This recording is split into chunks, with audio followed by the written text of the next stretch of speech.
Televisa presenta.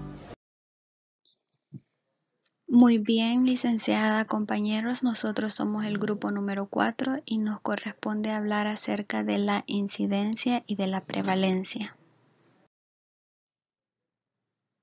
Muy bien, a forma de introducción, les hablaré acerca de la incidencia y la prevalencia juntas. Se dice que la incidencia y la prevalencia son las medidas de frecuencia más significativas y pueden obtenerse cuando se estudia la morbilidad y mortalidad de las enfermedades. En la epidemiología descriptiva son fundamentales e implican estudiar cómo se distribuye la enfermedad en la población. Muy bien, la incidencia y la prevalencia son conceptos a su vez muy relacionados. ¿Por qué? Porque la prevalencia depende de la incidencia y de la duración de la enfermedad. Para explicárselos un poco mejor, nos vamos a enfocar en la imagen que se encuentra en la presentación. Como podemos ver, ahí se encuentran 3 chorritos. Ahorita nos vamos a enfocar en el que está en la parte de arriba, que lo vamos a visualizar como que si fuese la incidencia, que son los casos nuevos. Estos casos nuevos van a ir cayendo al vasito y se va llenando, se va llenando y se va llenando. Esta incidencia se empieza a estudiar. Muy bien, esta incidencia se puede ir a estos otros 2 chorritos, que son los casos fallecidos y los casos recuperados. Y la prevalencia va a ser toda el agua que se encuentra en el vaso, la que no se fue ni para los fallecidos ni para los recuperados, sino que es la que se mantiene por un periodo largo de tiempo. Esa es la prevalencia, los casos existentes en un momento dado, pero que prevalecen, que son largos, que no tienen la terminación que les explicaba anteriormente.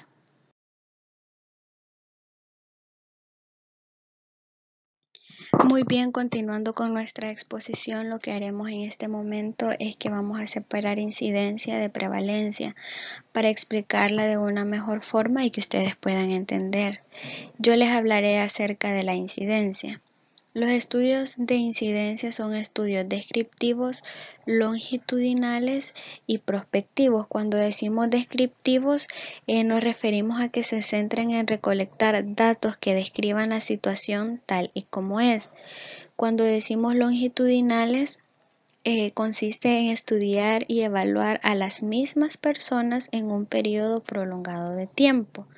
Y cuando decimos prospectivos es porque este periodo de tiempo, digamos de que yo digo voy a hacerlo de enero a marzo, puede ser que este tiempo se me alargue hasta abril o hasta mayo. Estos estudios tienen como objetivo estimar la incidencia de una enfermedad en una población determinada. Les voy a poner un ejemplo. Digamos que yo quiero estudiar la obesidad.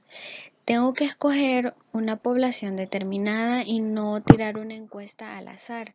¿Por qué? Si yo tiro una encuesta al azar me la va a contestar probablemente una persona que tenga una vida saludable, una dieta saludable, un peso ideal.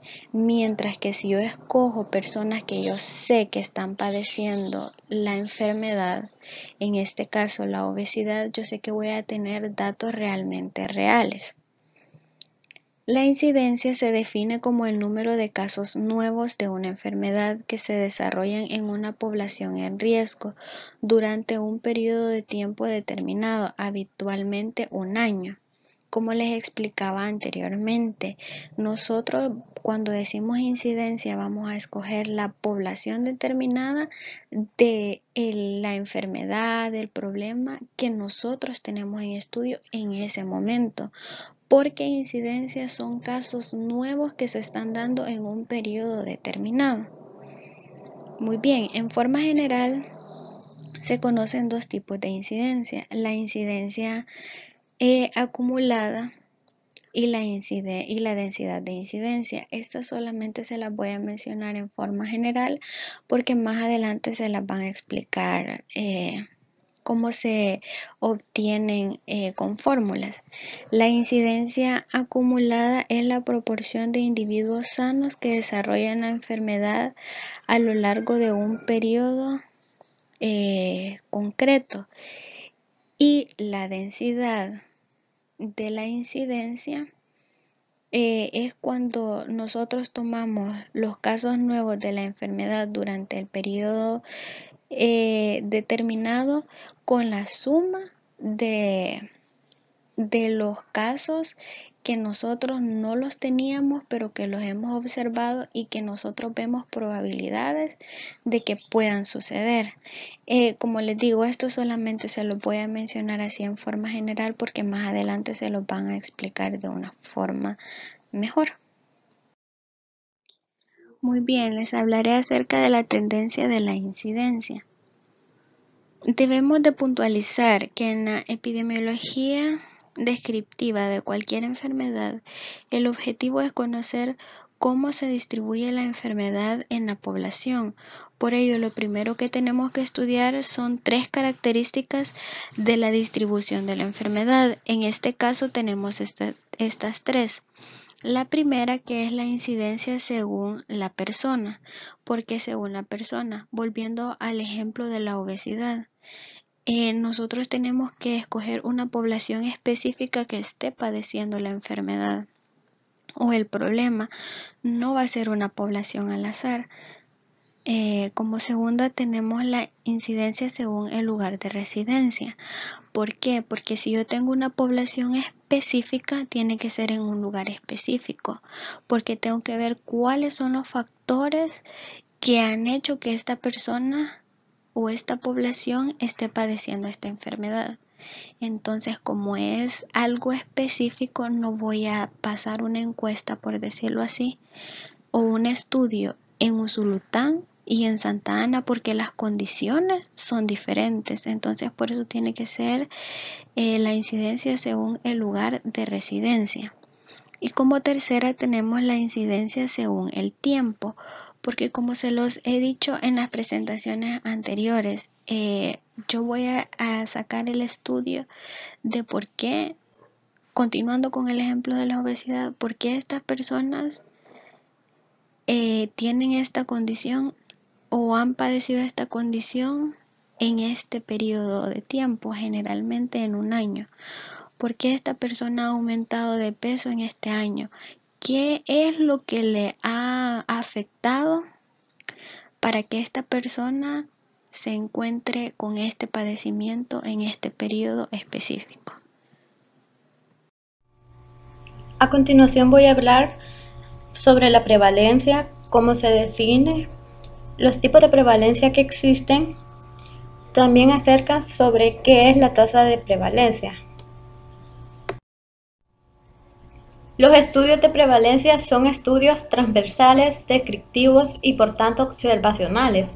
Estos estudios permiten estimar la prevalencia de una enfermedad en una población determinada. La prevalencia de una enfermedad se define como la proporción de individuos de una población que tiene la enfermedad. La característica principal de este tipo de estudios es la falta de secuencia temporal.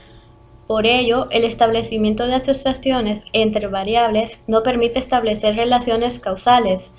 Así, por ejemplo, que exigen una secuencia temporal en el que primero se da la causa y después el efecto. ¿Cómo se define la tasa de prevalencia? Es el número de casos existentes de una enfermedad u otro evento de salud dividido por el número de personas de una población en un periodo específico. Cada individuo es observado en una única oportunidad cuando se constata su situación en cuanto al evento de interés. La interpretación epidemiológica. La tasa de prevalencia se refiere a una probabilidad estática de una condición dada. Por ejemplo, una persona enferma en determinado momento en el tiempo. Sin embargo, no calcula el riesgo de contraer la enfermedad. La prevalencia lo que mide es la proporción de las personas las cuales se encuentran enfermas al momento de evaluar el padecimiento en la población. Por lo tanto, no hay tiempo de llevarles un seguimiento. Los dos tipos de prevalencia que se conocen son la prevalencia puntual. Esta prevalencia es la más común y como un ejemplo podría conocerse el número de individuos internados en un hospital por un cuadro agudo de asma. Aquí el número de pacientes internados por un cuadro agudo de asma es el numerador, mientras que el denominador será el total de pacientes internados en el hospital respectivo. La siguiente tipo de prevalencia es la prevalencia de periodo. Esta se define como la frecuencia de una enfermedad en un periodo de tiempo. Es una proporción que expresa la probabilidad que un individuo sea un caso en cualquier momento dentro de un determinado periodo de tiempo.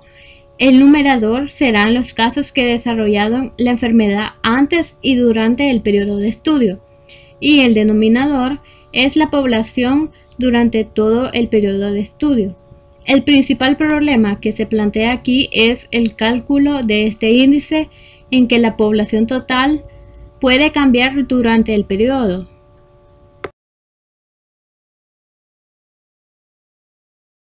Hola compañeros, licenciada, este día me corresponde explicarles sobre los tipos de incidencia y comenzaré mencionando la primera. Se llama incidencia acumulada o de riesgo. Consiste en la proporción de individuos que se enferman en la población durante un periodo determinado. Esta es la forma que generalmente se expresa la incidencia en una enfermedad y equivale a determinar el riesgo promedio de cada miembro que conforma el grupo.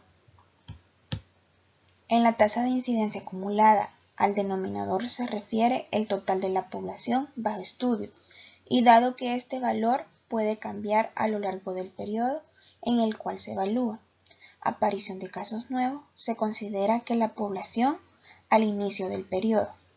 Por ejemplo, durante el periodo de 6 años se siguió a 431 varones entre 30 y 59 años sanos, con colesterol sérico normal y tensión arterial normal, para detectar la presencia de cardiopatía isquémica, registrándose al final del periodo 10 casos de cardiopatía isquémica. Entonces la incidencia acumulada en este caso sería 6, porque solamente se considera incidencia el periodo de tiempo. La incidencia acumulada asume que la población entera a riesgo al principio del estudio ha sido seguida durante todo un periodo de tiempo determinado, para observar si se desarrollaba la enfermedad objeto del estudio, como en el ejemplo anterior sobre cardiopatía isquémica, que se siguió en un periodo de tiempo durante 6 años y que solo hubieron 10 casos. Sin embargo, en la realidad lo que sucede es que las personas objetos de la investigación entran en el estudio en diferentes momentos en el tiempo. El seguimiento de dichos sujetos objeto de la investigación no es uniforme, ya que de algunos no se obtiene toda la información y por otra parte algunos pacientes abandonan el estudio y solo proporcionan un seguimiento limitado a un periodo corto de tiempo. Para poder tener en consideración estas variaciones de seguimiento existentes en el tiempo, una primera aproximación sería limitar el cálculo de la incidencia acumulada al periodo de tiempo durante el cual la población entera proporcionase la información.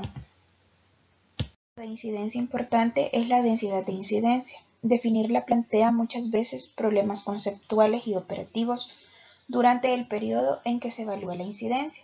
Un individuo puede dejar de estar en riesgo porque se enferma o se muere. Además existe el problema que puede perderse de vista alguno de ellos. Si se considera o se descarta a estos tipos de sujetos, puede subestimar o sobreestimar la incidencia acumulada respectivamente.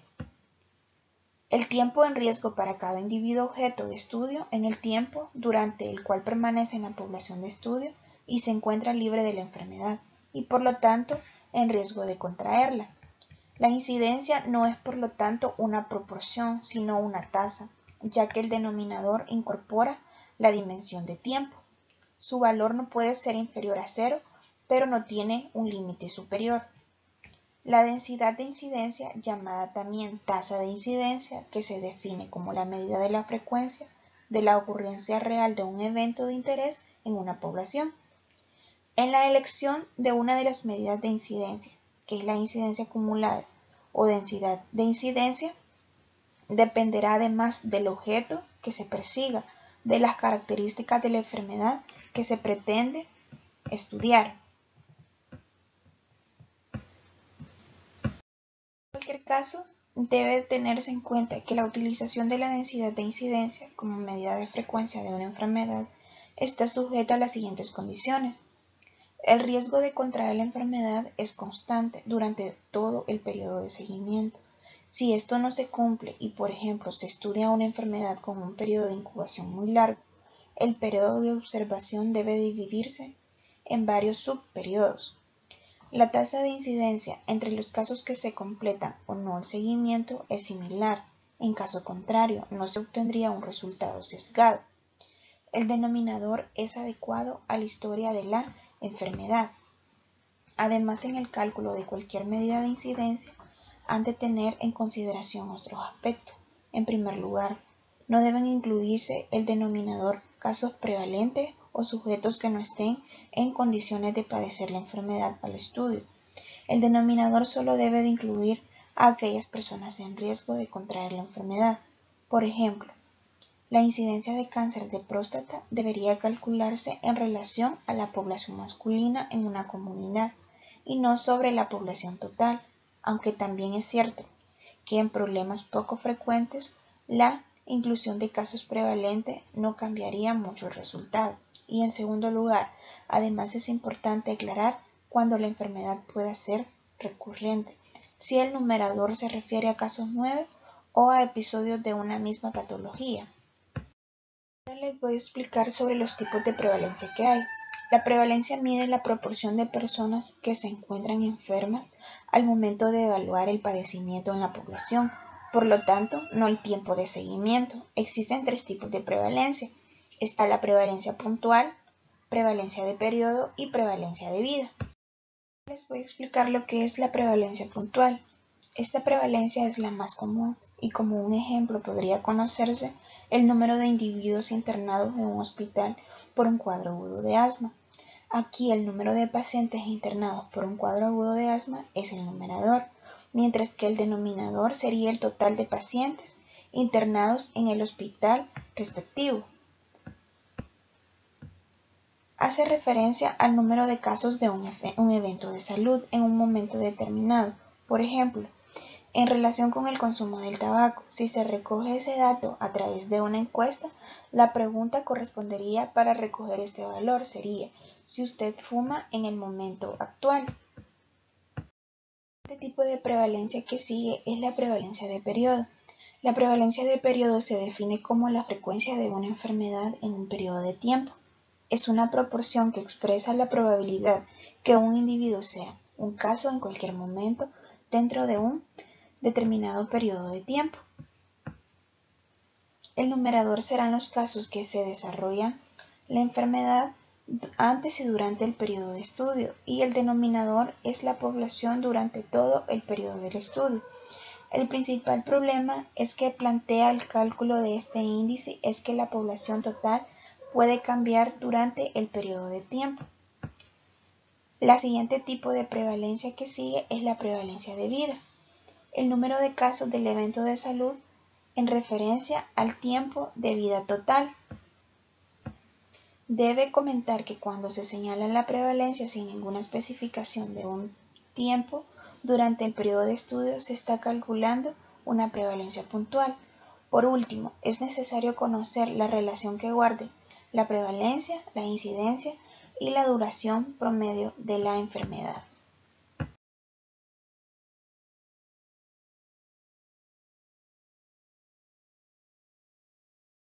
Características de la incidencia.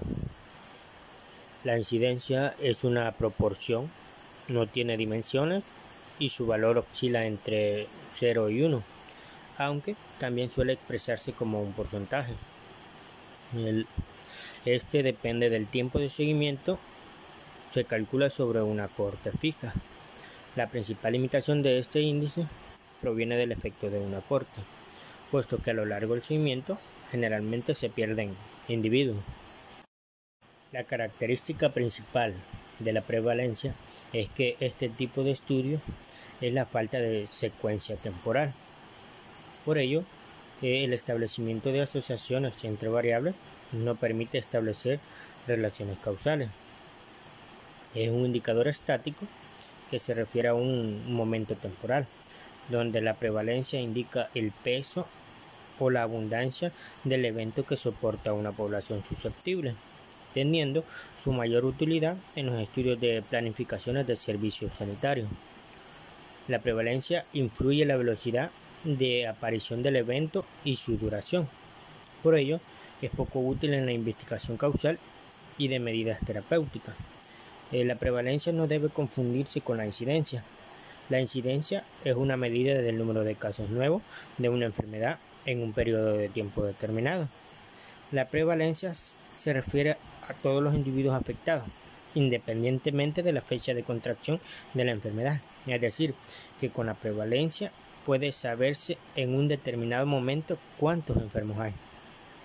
A continuación les hablaré acerca de las ventajas y limitaciones de los estudios de incidencia y prevalencia. Primero hablaremos acerca de los estudios de incidencia. ¿Cuáles son sus ventajas? Contienen información adquirida a lo largo del tiempo y permiten el cálculo directo de la tasa de incidencia.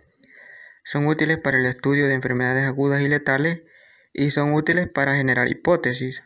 Otras de las ventajas de los estudios de incidencia son que las incidencias calculadas son bastante precisas para enfermedades con criterios diagnósticos precisos o muy seguros, cual es el caso de algunas enfermedades infecciosas transmisibles.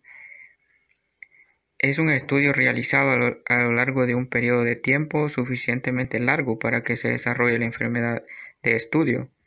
Las limitaciones o desventajas de los estudios de incidencia son que carecen de un grupo control, por lo que no permiten evaluar relaciones causales.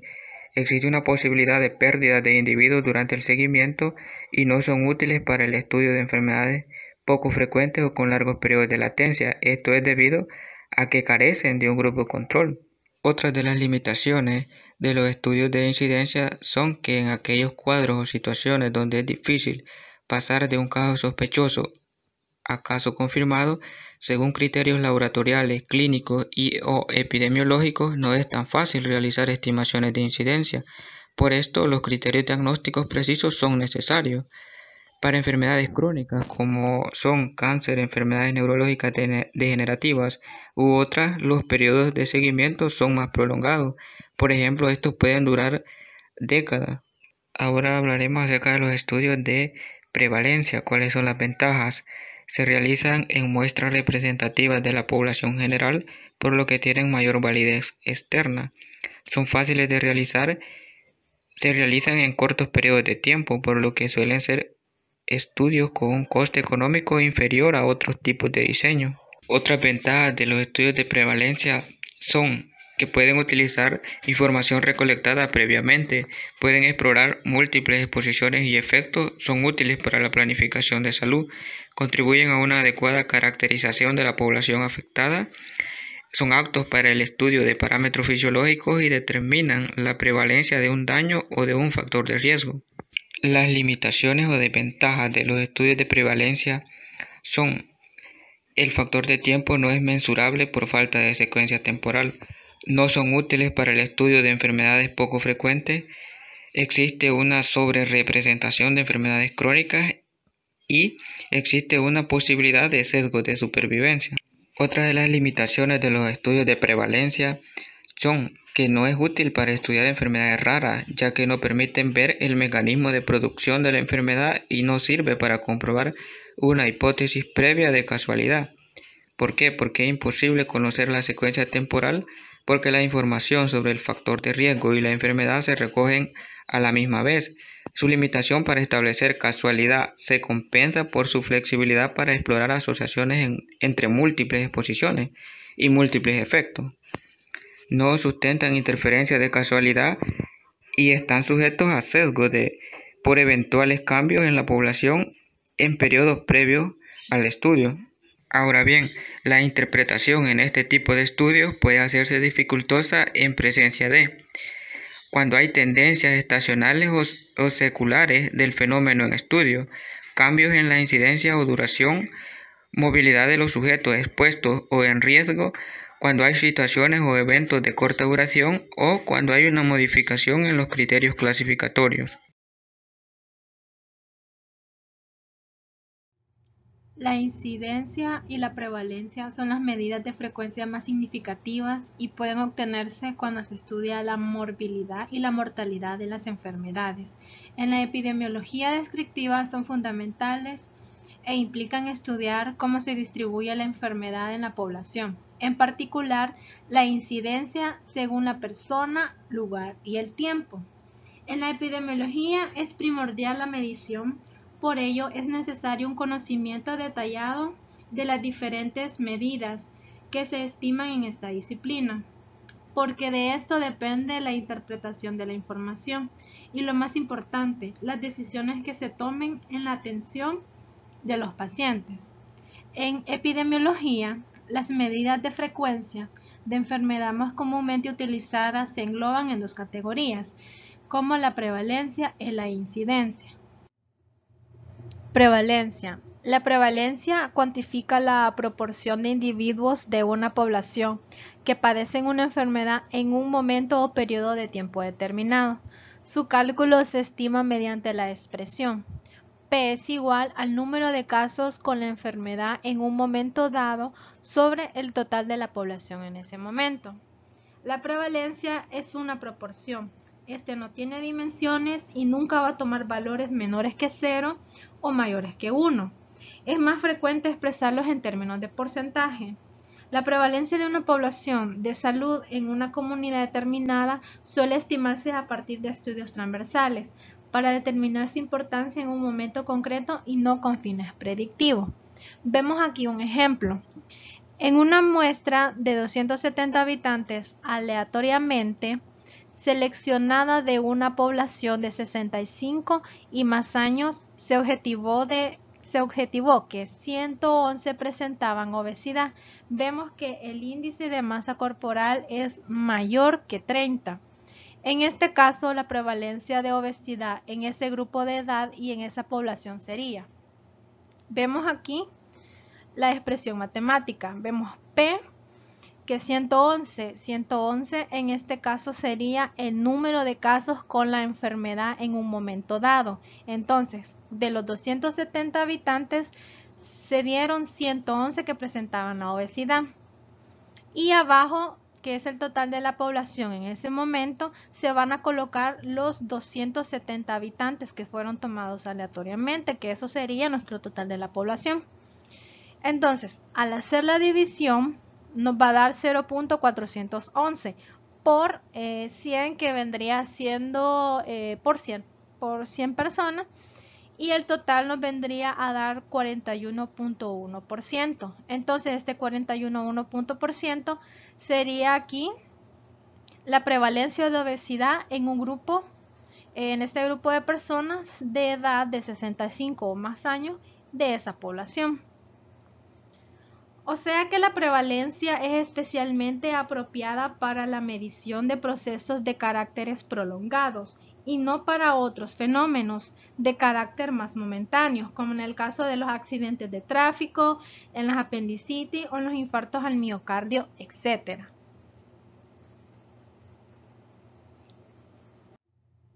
Otra medida de prevalencia utilizada en epidemiología, aunque no con tanta frecuencia, es la llamada prevalencia de periodo. Esta es calculada como la proporción de personas que han presentado la enfermedad en algún momento a lo largo de un periodo de tiempo determinado. Por ejemplo, tenemos la prevalencia de cáncer en España en los últimos 5 años. El principal problema que plantea el cálculo de este índice es que la población total a la que se refiere puede haber cambiado durante el periodo de estudio. En este cambio nos puede afectar el momento de calcular la prevalencia del cáncer en España. Por eso no es muy frecuente utilizar la prevalencia de periodo. Incidencia. La incidencia se define como el número de casos nuevos de una enfermedad que se desarrollan en una población durante un periodo de tiempo determinado. Hay dos tipos de medidas de incidencia. Está la incidencia acumulada y la tasa de incidencia, que también es conocida como densidad de incidencia. La incidencia acumulada es la proporción de individuos sanos que desarrollan la enfermedad a lo largo de un periodo de tiempo concreto y se calcula según vemos las iniciales IA, que es incidencia acumulada. Esta va a ser igual al número de casos nuevos de una enfermedad durante el seguimiento sobre el total de la población en riesgo al inicio del seguimiento. Una estimación de la probabilidad o el riesgo de que un individuo libre de una determinada enfermedad la desarrolle durante un periodo específico y como en toda proporción suele variar dado en términos de porcentaje y al no ser una tasa es impredecible que se acompañe del periodo de observación para poder ser interpretado. Vemos un ejemplo de incidencia. Durante un periodo de 6 años se siguió a 431 varones entre los 40 y 59 años sanos con colesterol sérico normal y tensión arterial normal para detectar la presencia de cardiopatía isquémica, registrándose al final del periodo 10 casos de cardiopatía isquémica.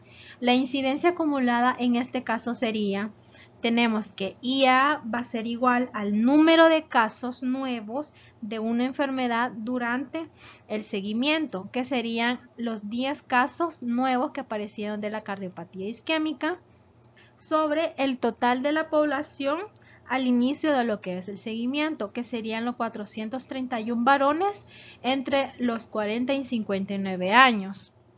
Entonces, al hacer la división, nos da este resultado.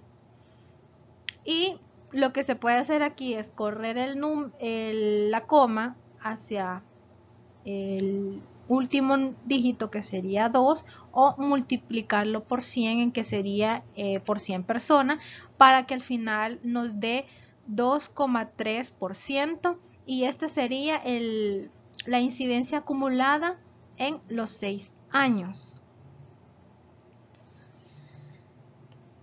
La incidencia acumulada asume que la probabilidad de que la población entera a riesgo al principio del estudio ha sido seguida durante todo un periodo de tiempo determinado para observar si se desarrollaba la enfermedad que es objeto de estudio. Sin embargo, en la realidad lo que sucede es de que las personas objeto de la investigación entran en el estudio en diferentes momentos en el tiempo. Es decir, en el mes de agosto puede que en la primera semana de agosto entrara un grupo de personas, en la siguiente semana otro grupo, o al final del mes de agosto entrarán otro grupo de personas. B. El seguimiento de dichos sujetos objeto de investigación no es uniforme, ya que de algunos no se obtiene toda la información. Puede ser de que otras personas presenten la condición o no presenten la condición. Y C, por otra parte, algunos pacientes abandonan el estudio y solo proporcionan un seguimiento limitado a un periodo corto de tiempo. Esto puede ser que las personas hayan fallecido o hayan recuperado en el proceso. Para tener en cuenta estas variaciones de seguimiento existen en el tiempo, lo que se haría es limitar el cálculo de la incidencia acumulada al periodo de tiempo durante el cual la población entera proporcione información, aunque esto haría perder toda la información recolectada del seguimiento. La estimación más precisa es la que se utiliza toda la información disponible en la denominada tasa de incidencia o la densidad de incidencia, DI. Se calcula como el cociente entre el número de casos nuevos de una enfermedad ocurridos durante el periodo de seguimiento y la suma de todos los tiempos individuales de observación. Entonces, vemos aquí que la DI es igual al número de casos nuevos de una enfermedad durante el periodo de seguimiento sobre la suma de los tiempos individuales de observación. En la suma de los tiempos individuales puede suceder de que la suma de los periodos de tiempo en riesgo de contraer la enfermedad van a ser correspondientes a cada uno de los individuos de la población, o que la suma de los periodos de tiempo del denominador se mide preferentemente en años y se conoce como tiempo de riesgo. El tiempo de riesgo es en donde el tiempo para cada individuo u objeto de estudio en el tiempo durante el cual permanecen en la población de estudio. Este se va a encontrar libre de enfermedad y por lo tanto es un riesgo de contraerla. Vemos un ejemplo de la densidad de incidencia.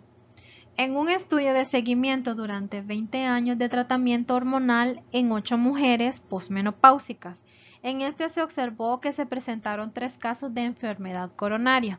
Con estos datos, la incidencia acumulada sería del 37,5% durante los 20 años de seguimiento. Sin embargo, el tiempo de seguimiento no es el mismo para todas las pacientes, mientras que, por ejemplo, vemos aquí en la figura 1 el ejemplo del cálculo de la densidad de incidencia de las mujeres posmenopáusicas. Vemos que la paciente A ha sido observada durante todo el periodo, mientras que la paciente D comenzó el tratamiento tarde, ya comenzada lo que es la investigación, y ha sido seguido nada más por los 15 años a comparación de la paciente A, que sí cumplió con los 20 años. Otro caso sería, vemos aquí la paciente C, que ha abandonado lo que es el tratamiento antes de finalizar lo que es en estudio, sin presentar lo que es ninguna afección coronaria. En total se obtuvieron lo que son 84 personas año de observación.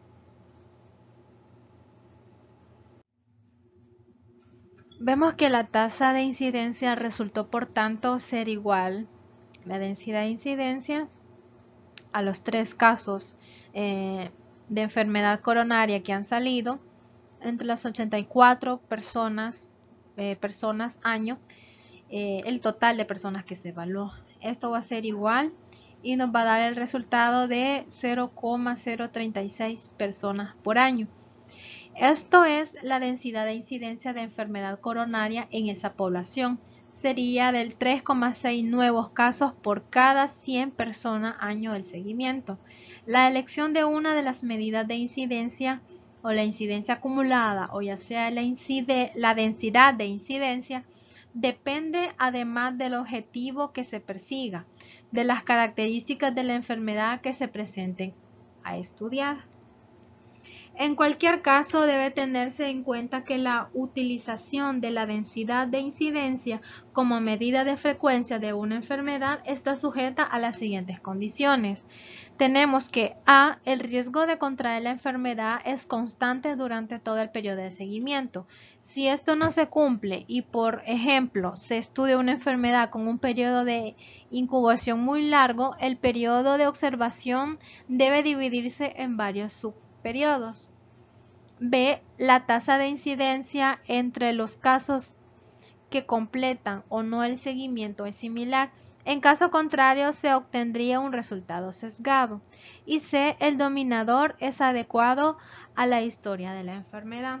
También debe tomarse otros aspectos como incluir en el denominador casos prevalentes, sujetos que no estén en condiciones de padecer la enfermedad, o también el denominador solo debe incluir a aquellas personas en riesgo de contraer lo que es la enfermedad. Y para finalizar tenemos aquí las características de riesgo, prevalencia y tasa de incidencia. Y la que nos interesa nada más solo prevalencia y la tasa de incidencia, que son las que más se utilizan. Vemos en las características que mide, en el caso de la prevalencia, el porcentaje de la población con la enfermedad. En cambio, la incidencia mide la velocidad con que se desarrolla una enfermedad.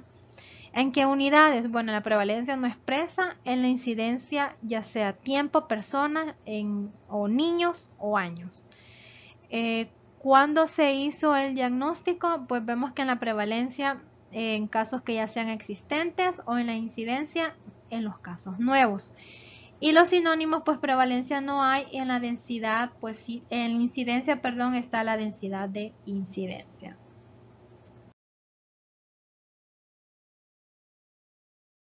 El siguiente artículo habla sobre incidencia. Incidencia de bacteriuria asintomática en mujeres posmenopáusicas. Entonces, ¿qué es una persona sintomática posmenopáusica? Y es el periodo de vida de una mujer en el que las menstruaciones se detienen permanentemente. Entonces, ¿qué es bacteruria? Es el trastorno en el que las bacterias están presentes en la orina en cantidades superiores a las normales, pero no se producen síntomas.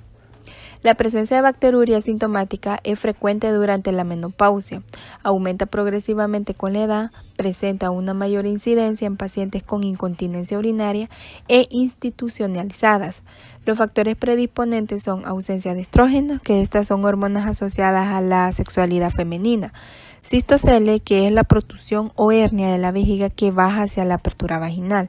Entonces, una cistocele ocurre cuando la pared de la vejiga presiona contra la pared vaginal y la desplaza. Prolaxo uterino, orina residual, que este es el volumen restante del fluido de la vejiga inmediatamente después de la terminación de la micción.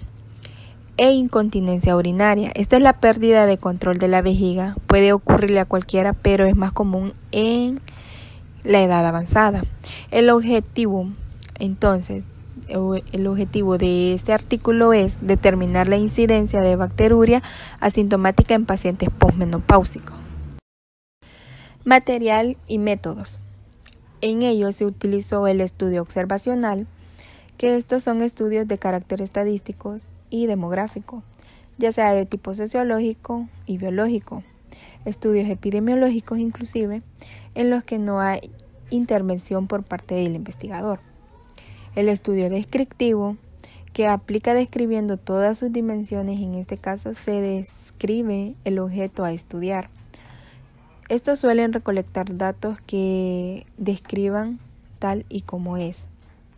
Y por último tenemos el estudio retrospectivo, que estos son estudios longitudinales en el tiempo que se analiza en el presente, pero con datos del pasado.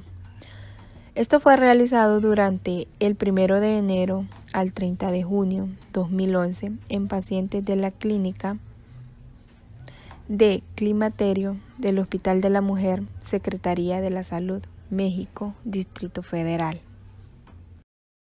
Los resultados. Se obtuvieron 231 pacientes, edad del 50.16 a 6.7 años. Incidencia de bacteruria asintomática 9.5%. En el perfil microbiológico prevalente encontramos Escherichia coli con 77.2%, Staphylococcus coagulasa positivo 18.1% y Staphylococcus coagulasa negativo 4.5%. Entonces, las conclusiones de este artículo son que la incidencia de bacteruria sintomática en este tipo de pacientes fue alta.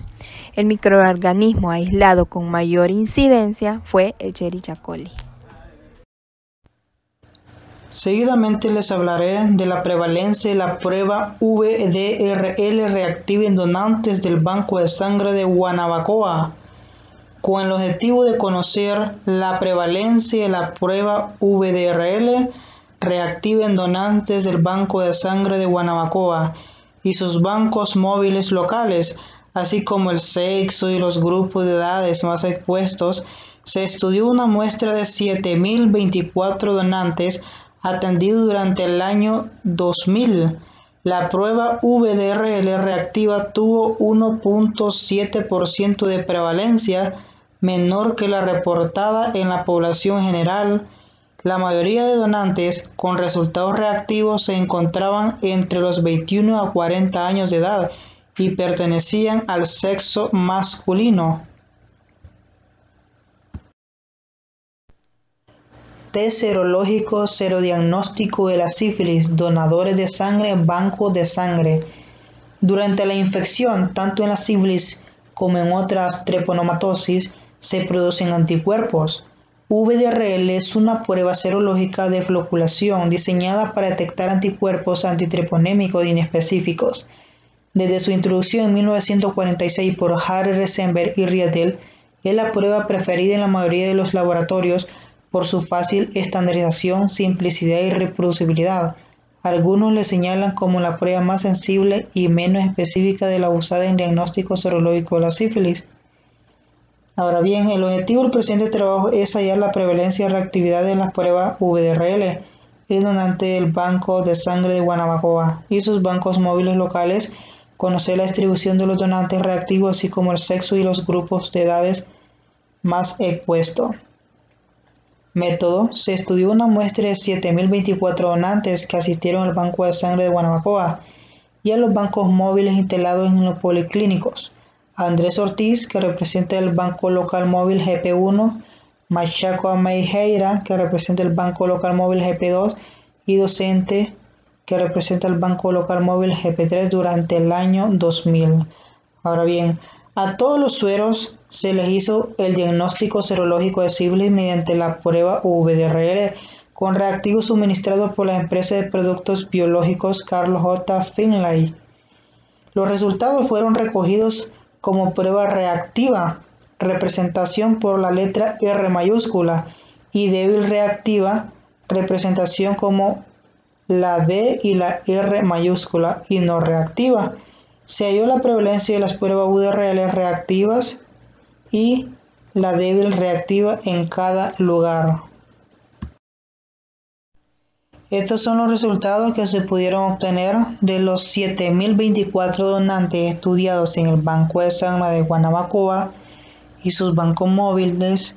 124 tuvieron la prueba VDRL reactiva, lo que representa un total de 1.7% de prevalencia. En la primera tabla se encuentra el Banco de Sangre de Guanabacoa y sus 3 GP1, GP2 y GP3, sus 3 bancos móviles locales, lo cual vamos a analizar los números de donantes estudiados y las pruebas reactivas y el porcentaje. En el Banco de Sangre de Guanabacoa se analizaron 5.777 donantes estudiados. De esos 5.777 donantes estudiados, 92 salieron reactivos con un porcentaje de 1.6, y los 3 bancos locales móviles, el GP1, de 630 donantes estudiados, 21 salieron reactivos con un porcentaje de 3,3. GP2, que el Banco Local Móvil número 2, de 299 donantes estudiados, salieron 8 reactivos con un porcentaje de 2,6. El Banco Móvil Local GP3, de 318 donantes estudiados, 3 salieron con la prueba reactiva con un porcentaje de 0,9, tomando un total de donantes estudiados del Banco de Sangre de Guanabacoa y sus bancos móviles con 7.024 donantes estudiados y pruebas reactivas 124, y con un porcentaje que representa a los donantes estudiados de 1,7. En la tabla 2 muestra la distribución de los sueros reactivos en débiles reactivos, que se va a representar como la letra mayúscula, la D y la R, y los reactivos con la R mayúscula. Entre paréntesis aparecen las frecuencias y se nota que en los centros de GP3 y GP2 está el mayor porcentaje de casos reactivos. Los 74 sueros reactivos, que es R entre mayúscula, exhibieron en su mayoría títulos de 1 en 2, 1 en 4 y hubo 5 casos con título de 1 en 8, con título de 1 en 16 y 2 con título de 1 en 32. La distribución de los casos VDRL más en débil reactivo, que es la DR mayúscula reactivo R. Si ustedes pueden observar ahí, el Banco de Sangre de Guanabacoa con los donantes estudiados 92, y los bancos móviles locales aquí representa los donantes estudiados, pero ya en los datos móviles, pero con resultados de débil reactivo y reactivo. El GP1, si ustedes pueden observar en la tabla número 1, en los reactivos que salieron 21.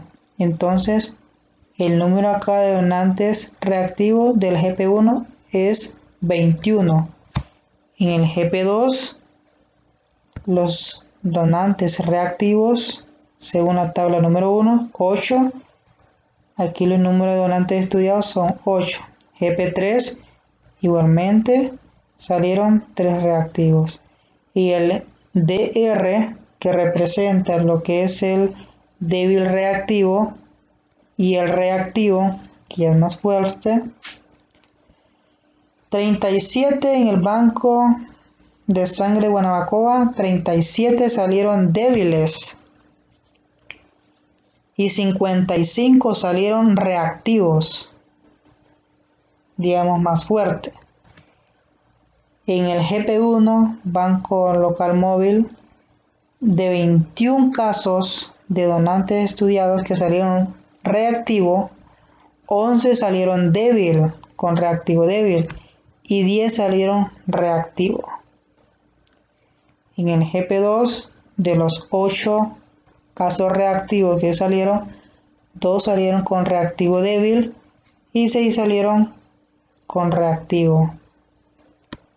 En el GP3, de los 3 donantes estudiados que salieron reactivo, ninguno salió débil reactivo, los 3 salieron como reactivo.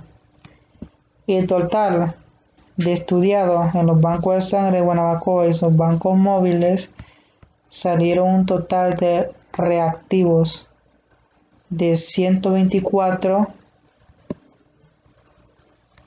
y en los reactivos débiles salieron 50, y en los reactivos ya un poco más fuertes salieron 74.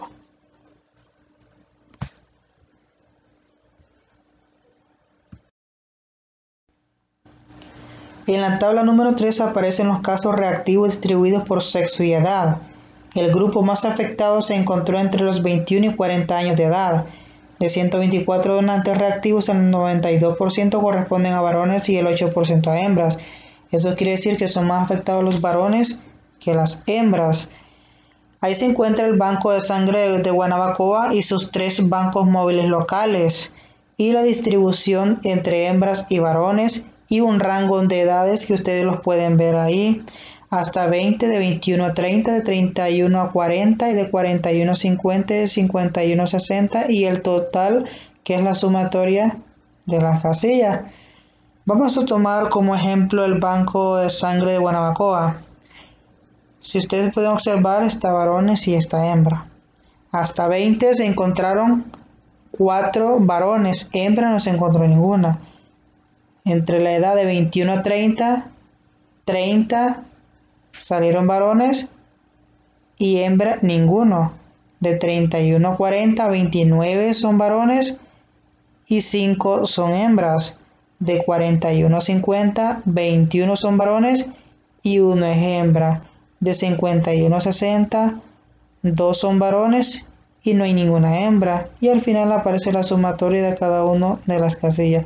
Y así sucesivamente, del banco local móvil GP1, GP2 y GP3.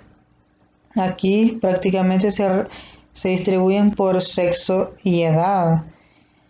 Y el total, al final, en la parte de abajo se encuentran los totales de cada una de las celdas. Y el total ustedes pueden observar 124 donantes estudiados que salieron reactivos. Y así está distribuido esta tabla número 3. En la discusión se van a dar algunos datos de suma importancia de la prevalencia de la prueba de VDRL reactiva en donantes del Banco de Sangre de Guanabacoa y sus bancos móviles locales. La prevalencia encontrada en este trabajo fue menor que el 2,8% reportado en la población general de nuevitas en el periodo de 1989 y 1990, lo cual indica que la muestra de donante está más sana. La mayor frecuencia de casos reactivos en el centro GP1 es de 3,3. Señala que ese territorio está más expuesto que los otros. La mayor reactividad la exhiben los centros de GP3 con el 100% y GP2 con el 75%. Ya se notó que el centro GP3 tenía la menor prevalencia, sin embargo todos los casos ahí encontrados pertenecen a la categoría reactiva, hecho que lo sitúe en el primer lugar de reactividad. Entonces los resultados relacionados con GP2 corroboran los datos expuestos, de donde se deduce que de todos los grupos estudiados, el GP2 es el que mayor atención sanitaria requiere, porque es el segundo grupo en prevalencia general, constituida principalmente por donantes reactivos, pero no reactivos débiles, sino reactivos ya más fuertes, según se mostró en la tabla número 2. Los resultados indican que el potencial de donantes no se comportó como se esperaba, hecho que sugiere la realización de un trabajo de selección de donantes en los centros de GP1 y GP2 y GP3, donde se efectúan bancos móviles con el objetivo de disminuir el número de donantes reactivos y mejorar el potencial de donantes en esas áreas de salud. Algunos autores señalan que la prueba de VDRL se hace positiva en 3 a 5 semanas después del contagio y que la sífilis primaria o los títulos alcanzan valores de 1 a 8 y de 1 a 16, aunque los valores de las diluciones encontradas en este trabajo hacen creer que la mayoría de donantes reactivos se encuentran en el primer estadio de la infección. Ahora bien, se han detectado serológicas reactivas en pacientes con paludismo, lepra, hepatitis virales y en otras enfermedades, pero la sífilis continúa siendo la primera causa de VDRL reactiva. Un grupo de autores afirma también que la sífilis afecta principalmente a personas jóvenes, entre 15 a 30 años, y es más frecuente en los varones. Otros corroboran esos resultados en la muestra de donantes de este estudio, que se encontró que el grupo más afectado está entre 21 a 40 años, según la tabla número 3. Los sujetos de 15 a 17 años no se incluyen en el estudio porque no están aptos para donar. En cuanto al sexo, los resultados coinciden con los dos estudios de referencia. De 124 donantes seroreactivos, al 92% corresponde a varones y el 8% a hembras. Ahora bien, los varones están más expuestos que las hembras. Pueden concluirse que en el Banco de Sangre de Guanabacoa y sus bancos móviles locales, la prevalencia de la prueba de VDRL reactiva fue el 1,7%, que es el valor menor que el 2,8% reportado para la población general. Los mayores porcentajes de donantes con suero reactivo se encontraron en los móviles de GP3 y GP2. El mayor grupo de donantes con la prueba de VDRL reactiva estaba entre 21 y 40 años de edad prácticamente, y la mayoría, que es el 92%, de los donantes reactivos pertenecía al sexo masculino, como se pudo observar en la distribución de sexo y edad de la tabla número 3, que hay más varones afectados, ¿verdad? Con esta prueba de sífilis que las hembras. Las diferencias entre incidencia y prevalencia, recordando lo que decían mis compañeros anteriormente, la incidencia se define como el número de casos nuevos en una enfermedad que se desarrolla en una población en riesgo durante un periodo de tiempo determinado, mientras que la prevalencia se va a definir como el número de casos existentes de una enfermedad u otro evento de salud, divididos por el número de personas en una población en un periodo específico.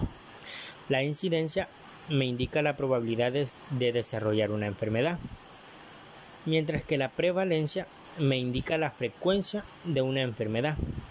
En la incidencia, en el numerador solo se encuentran los casos nuevos, mientras que en la prevalencia, en el numerador tenemos tanto los casos nuevos y los casos viejos. En la incidencia, su valor no va a depender de la duración de la enfermedad, mientras que la prevalencia, su valor depende de la duración de la enfermedad y la incidencia. La frecuencia va a depender de dos factores: el número de enfermos en el pasado y la duración de enfermedad. ¿Cómo así?